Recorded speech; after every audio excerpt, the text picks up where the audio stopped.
Meu nome é Marcos Freitas, hoje é dia 21 de maio de 2018.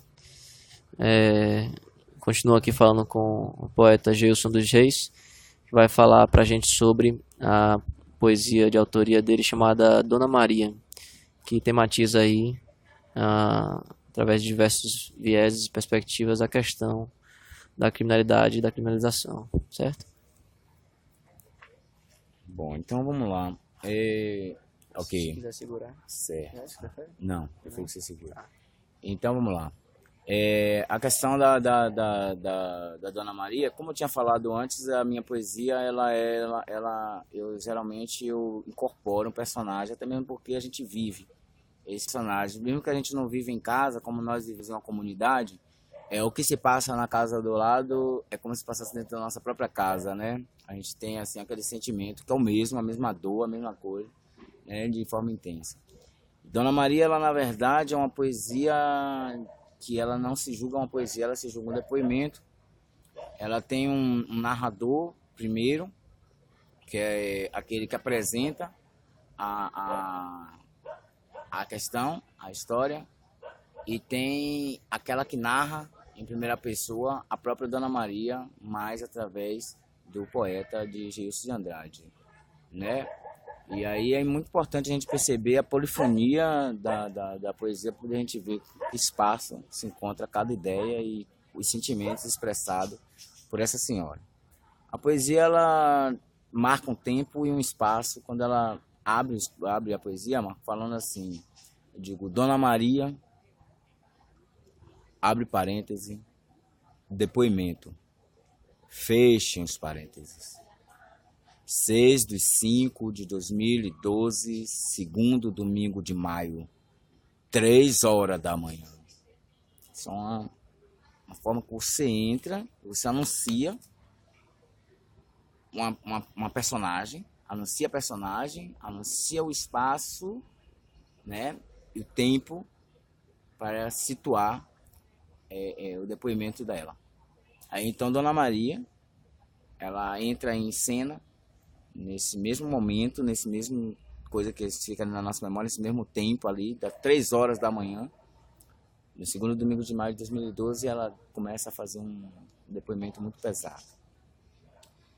Ela diz: eu corri, eu fugi, mas eu fui alcançada pelos seres mais podres, eu fui alcançada pelos seres mais sujos, eu fui alcançada pelos seres mais imundos que controlam as diretrizes deste mundo. Eles abusam dos fracos, de crianças a idosos. Aqui na favela todos são sacrificados. Eu tentei, eu lutei contra a dor da miséria, trabalhei sozinha para matar nossa fome, tentei resgatar o meu filho da pedra para que eles não matassem, mas eles mataram. Eu tentei observar aqueles homens nojentos rodeando a minha filha, a minha linda menina, hoje uma moça rebelde que vem me machucando, vem me maltratando e me fazendo chorar. O que é que a gente entende nesse sentido é que quando ela diz que ela correu, que ela fugiu, que ela tentou, que ela lutou, a gente percebe que existe ali um personagem, existe um sujeito, uma sujeita, posso dizer até assim, perseguida de alguma forma, encurralada, né, por algumas diretrizes, por alguma situação concreta ou subjetiva. Mas que ela está tentando fugir, ela está tentando organizar, ela está tentando fazer o máximo dela para não acontecer o pior. Ou seja, existe algo já declarado para a família dela, para a vida dela. Então, quando ela diz que correu, fugiu, tentou, lutou, mas ela foi alcançada. Ela diz que foi alcançada pelos seres mais podres, pelos seres mais sujos que controlam as diretrizes desse mundo. E a gente entende. Só que quem controla as diretrizes desse mundo, ao longo da poesia, ela vai começar a mostrar os mecanismos utilizados para esse controle. Ela fala, eles abusam dos fracos, que de crianças a idosos aqui todos são sacrificados. Ela lutou para tentar resgatar, trabalhou sozinha, quer dizer, uma mulher solteira, mãe de um filho, de uma filha, que a gente percebe, solteira que trabalhou sozinha para matar a fome. Ou seja, aquela mulher que tem a necessidade econômica, social, precária, de exclusão social, que ela tem a necessidade de deixar um filho, uma filha em casa para ir trabalhar, para ir correr atrás da comida. Trabalhei sozinha, ela informa, para matar nossa fome. E ela diz, tentei resgatar o meu filho da pedra. Quer dizer, que em algum momento desse intervir aí, o filho dela viciou-se em uma pedra, que a gente conhece como crack. Ela trabalhei sozinha para matar nosso filho, tentei resgatar meu filho da pedra para que eles não matassem, mas eles mataram. Eles podem ser o tráfico, eles podem ser a polícia, eles pode ser o próprio Estado, excludente e destruidor, né, com todos esses mecanismos. Mataram. Ela disse que tentou também observar os homens nojentos rodeando a minha filha. Quem eram esses homens nojentos rodeando a minha filha? São os espaços que os nossos filhos, nas periferias, tem como o espaço para frequentar, de lazer, vamos dizer assim, espaço de lazer. Onde é que eles estão cercando minha filha e minha filha? Quem está cercando?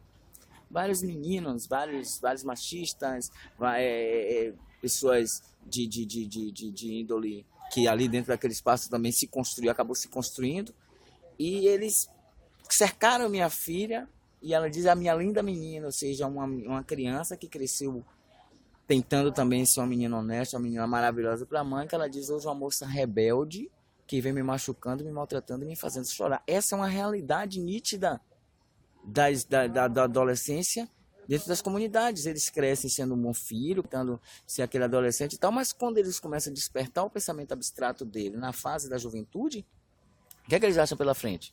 A droga, o crime, alguns determinados, as programações, as músicas. Eles não se reconhecem nos livros, não se reconhecem na televisão, eles não se reconhecem em nenhum espaço que não o espaço do jornalismo do Bocão, ou outro jornalismo assim. Eles começam a almejar aquele espaço que é dado para ele, que é o espaço do miserável, da miserável, daquela que é organizada pela mídia e outros veículos de poder aí ideológico. Então, para minha linda menina, hoje é uma moça rebelde que vem me machucando, me maltratando, me fazendo chorar. Só que ela diz mais. Ela diz me fazendo chorar, só que ela não acusa a filha dela. Ela diz porque eles nos desgraçam como se não fôssemos humanas, em troca dos seus projetos políticos, eles passam por cima dos nossos planejamentos, eles destroem os nossos sonhos, eles rasgam os nossos planos. Eu tentei, eu lutei, eu corri, eu fugi, mas eu fui alcançada, estuprada e violentada pela máquina do sistema. Essa é a polifonia. Que a gente percebe um reconhecimento que ainda que ela esteja naquele espaço, naquele local, ela compreende que existe por trás de toda aquela miserabilidade que ela está passando, um sistema. Ela diz, eu fui alcançada, quer dizer, de quem ela corria então, que ela falou lá no início, eu corri, eu fugi, era de uma máquina, era de um sistema que já estava organizado, preparado, cercado, para tomar a família dela. Então ela diz, eu fui alcançada, estuprada e violentada, não fisicamente, mas pela máquina do sistema. Eles tomaram minha família, eles invadiram a minha casa, ela diz, invadiram a minha casa com sua televisão racista, com seu jornalismo sensacionalista, com suas músicas de letras nojentas, tomaram minha família e fizeram eu me sentir a culpada de todas as suas maldades, de todas as suas malícias, de todas as suas mentiras, dizendo que era meu o problema. É o que a gente percebe. Ela sabe de onde está o problema, mas ela é refém de um instinto, de uma sociedade que cria ela como a principal culpada. Ela como mãe, ela é culpada porque ela não deu, vamos dizer assim, educação, ela não foi suficiente, e ela continua dizendo, mas eu corri, gente, eu lutei, eu tentei, eles invadiram meu corpo, eles violaram meu ser, eles crucificaram a minha alma.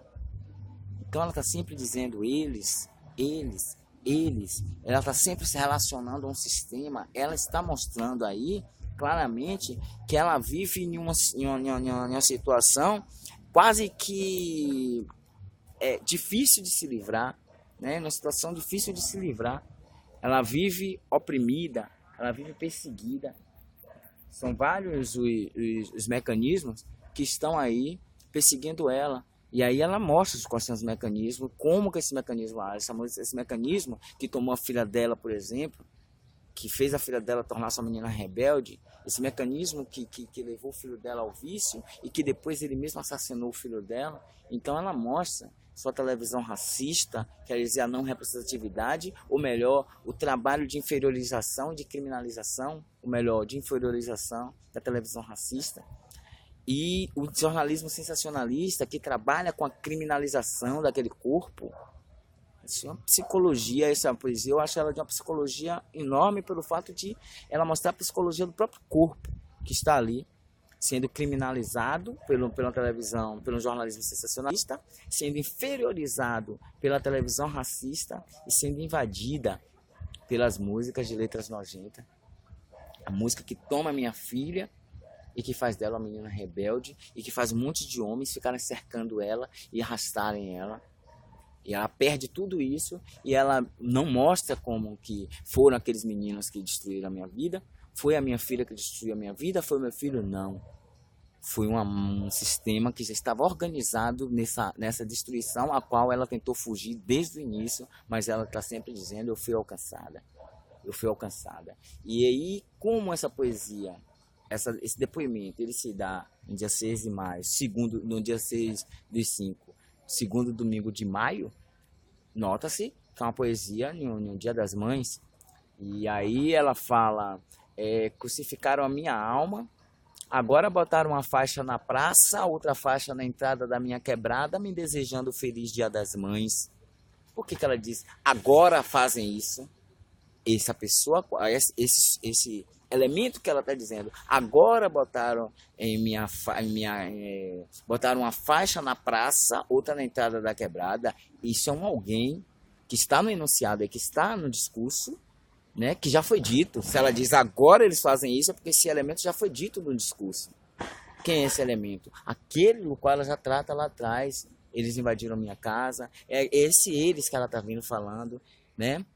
Que faz parte desse sistema. Então você vê que existe um sujeito aí oculto que ele está sempre aparecendo, na poesia, que até agora o nome não foi dito porque não há um sujeito, mas sim um sistema.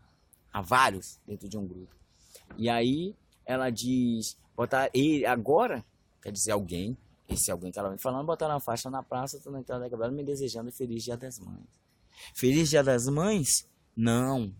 Eu tenho uma espada encravada no peito, varando nas costas, uma ferida aberta, exposta, uma dor que não sara, porque hoje na minha realidade, e aí ela se revela, enquanto uma mãe pobre, enquanto uma mãe preta, hoje é o dia da perca, hoje é o dia da falta, hoje é o dia da saudade. A minha saudade de voltar a ser mãe. Isso é um depoimento. Estou falando de um depoimento onde uma mãe pobre, periférica, negra, não instruída, né, que vive trabalhando para sustentar a família sozinha, que perdeu toda a sua família porque seu filho foi morto, sua filha foi arrancada da seara familiar dela. E que dentro de um depoimento ela consegue reconhecer quem foram os elementos principais que fizeram isso e como eles já estavam postos antes mesmo dos filhos dela chegarem ao mundo, aqueles que já estavam postos dentro daquela comunidade que ela já esperava que eles iam perseguir e que ela fugiu desde o princípio do depoimento dela. Ela mostra que ela já tentava fugir deles, mas que ela foi alcançada. E esses mesmos elementos hoje botaram uma faixa na praça, outra na entrada da quebrada, desejando feliz Dia das Mães. E ela diz que ela não é, para ela não é um dia, ela como essa mãe que foi alcançada, hoje é o dia da perda, hoje é o dia da falta, hoje é o dia da saudade, a saudade de voltar a ser mãe. E aí ela diz mais, vocês tiram minha saúde, vocês tiram minha moradia, vocês tiram minha educação, jogam suas migalhas ao chão, dão-me de comer com os cães, mas vocês não podiam tirar o meu direito de ser mãe, senhores, vocês não podiam tirar o meu direito de ser mãe. E ela grita, vocês não podiam tirar o meu direito de ser mãe, vocês não podiam tirar o meu direito de ser mãe. E no último instante ali, daquele peso que ela carrega ali, quando ela diz meu direito, meu direito, meu direito, meu direito, meu direito, meu direito, meu direito, porque ela tinha direito à maternidade dela. Os filhos dela não eram um projeto que ela botou no mundo para ser, como é que eu posso dizer, para ser material de consumo, de bem, de poder de ninguém. Não era um objeto, ela não pôs aquilo ali para ser vendido, para ser exterminado, para ser comprado em troca de arma, de droga ou de qualquer coisa que seja, de pessoas que estão numa relação de poder. Mas que era um pedaço dela. Mas foi arrancado por uma relação de poder daqueles que rasgam os sonhos dela, daqueles que destroem os planos dela. E aí ela diz, você não podia tirar o meu direito de ser mãe. Quando ela se levanta, ela grita, Feliz Dia das Mães, no segundo domingo de maio de 2012. É para quem, senhoras e senhores das bancadas? São para que vocês deixaram órfão ou para que vocês abortaram? Feliz Dia das Mães, no segundo domingo de maio de 2012. É para quem, senhoras e senhores das bancadas? São para as órfãos ou para as abortadas? São para as órfãos ou para as abortadas? São para as órfãos ou para as abortadas? E aí a gente entende esse fim de poesia numa situação como que dissesse assim, como se ela fizesse um trocadilho, que os filhos morrem primeiro que a mãe. Porque geralmente a gente fala de órfão, é um filho. Órfão de mãe, órfão de pai. Aborto é o filho. Ah, a mãe abortou um filho, precisou alguma coisa, ou por qualquer problema, abortou-se um filho. Mas nesse sentido, ela mostra que as mães estão sendo órfãos de filhos e as mães estão sendo abortadas por essa máquina do sistema. Então, ela pergunta, foram para que vocês deixaram órfão ou foram para que vocês abortaram? Quantas mães têm sido abortadas porque seus filhos têm sido mortos? E é isso aí que ela começa a chamar a atenção. E no final dessa poesia também é interessante quando ela diz assim, Feliz Dia das Mães, no segundo domingo de maio de 2012. Você percebe que é uma pergunta. Então, se é uma pergunta, ela está perguntando para aquele dia e para alguém que as desejou Feliz Dia das Mães. Se eu estou perguntando, eu pergunto para alguém. Ninguém pergunta para o nada. Pergunta para um alguém que é justamente aqueles que depositaram na praça e na entrada da quebrada faixas desejando Feliz Dia das Mães. E aí quando ela diz Feliz Dia das Mães, no segundo domingo de 2012, que ela pergunta para essas pessoas que botaram, que ela diz, agora vocês botaram na faixa, agora botaram na entrada da praça, na praça e outra na entrada da minha quebrada, faixas me desejando Feliz Dia das Mães. Ela não disse aí quem era. Mas no final da poesia, ela pergunta para essas pessoas que botaram. É para quem, senhoras e senhores das bancadas, ela deu o nome. É para quem, senhoras e senhores das bancadas? A gente vê isso. As faixas de um Feliz Dia das Mães, Feliz Dia das Mulheres, Feliz Dia das Crianças, um bingo, uma presepadazinha de ir lá, de fazer uma festinha, de botar um mini trio, fazer um monte de coisa, um monte de baboseira. É um momento que eles vão lá para poder dar uma de bom samaritano, né, de bonzinho da situação. Mas essa mãe, preta, pobre, trabalhadeira ali, periférica, ela conhece muito bem quem são os inimigos e as nuances que eles utilizam para destruir famílias e para lucrar com isso, porque ela diz bem claro na poesia dela, em troca dos seus projetos políticos, eles fazem isso.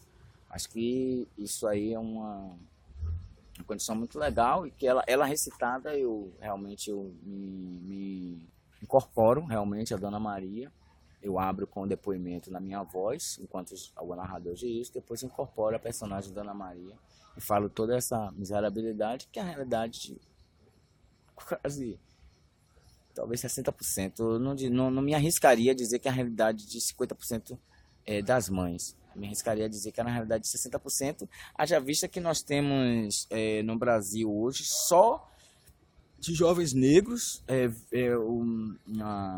um saldo de pelo menos 28 mil mortos por ano, né? Se a gente for pensar esses 28 mil mortos por ano, e a gente for botar isso em um quadro de 5 anos ou de 3, até que isso venha a ter sido reduzido com outros tempos. E aí dentro disso nós botamos também a questão das meninas que estão sendo mortas em massa, né? Feminicídio, que isso ocorre muito nas periferias.